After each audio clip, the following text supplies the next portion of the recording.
నమస్తే, welcome to Sakshi sports. నేను మీ కృష్ణ బాల. ICC మహిళల టీ20 ప్రపంచ కప్లో భాగంగా ఆదివారం సౌత్ ఆఫ్రికాతో జరిగిన లీగ్ మ్యాచ్లో భారత జట్టు ఓటమి పాలైన సంగతి తెలిసిందే. సౌత్ ఆఫ్రికా బ్యాటర్ మారిజన్ కాప్ సంచలన ఇన్నింగ్స్తో 6 వికెట్ల తేడాతో సౌత్ ఆఫ్రికా గెలుపొందింది. ఈ విజయంతో సౌత్ ఆఫ్రికా 2 విజయాలు సాధించి పట్టికలో 3వ స్థానంలో ఉంది. మరోవైపు బంగ్లాదేశ్ కూడా 3 మ్యాచ్ల్లో 2 విజయాలతో 4వ స్థానంలో ఉంది.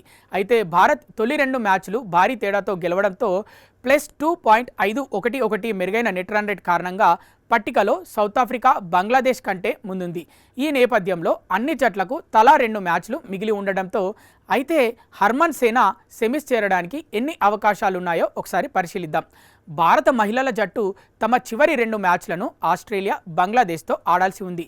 ఈ రెండింటిలోనూ హర్మన్ సేన గెలిస్తే 8 పాయింట్లతో నెట్ రన్ రేట్తో సంబంధం లేకుండా నేరుగా సెమీస్లో అడుగుపెట్టనుంది. అలా కాకుండా ఒక మ్యాచ్లో గెలిచి మరో మ్యాచ్లో ఓడితే మాత్రం నెట్ రన్ రేట్ కీలకం కానుంది. అదే సమయంలో సౌత్ ఆఫ్రికా కూడా తాను ఆడబోయే రెండింటిలో ఒక దానిలో ఓడిపోవాల్సి ఉంటుంది. ప్రస్తుతం సౌత్ ఆఫ్రికా, బంగ్లాదేశ్లతో పోలిస్తే భారత్ నెట్ రన్ రేట్ చాలా మెరుగ్గా ఉంది. ఆస్ట్రేలియా పైన ఓడిన బంగ్లాదేశ్తో మ్యాచ్లో భారీ తేడాతో గెలిస్తే భారత జట్టుకు సెమీస్ చేరే అవకాశాలు ఎక్కువగా ఉంటాయి.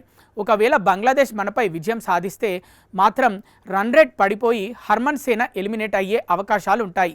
ఇక హర్మన్ సేన తాము ఆడబోయే 2 మ్యాచ్ల్లోనూ ఓటమి పాలైతే మాత్రం ఎలాంటి సమీకరణాలు అవసరం లేకుండా టోర్నీ నుంచి నేరుగా నిష్క్రమిస్తుంది. అప్పుడు సౌత్ ఆఫ్రికా, బంగ్లాదేశ్లో ఒక జట్టు సెమీస్ చేరుతుంది. మరోవైపు ఆస్ట్రేలియా మాత్రం మిగిలిన 2 మ్యాచ్ల్లో ఒకటి గెలిచిన సెమీస్ బెర్తు ఖరారు చేసుకుంటుంది. అప్పుడు గ్రూప్ బి నుంచి మరో సెమీస్ స్థానానికి భారత్, దక్షిణాఫ్రికా, బంగ్లాదేశ్ పోటీ పడాల్సి వస్తుంది.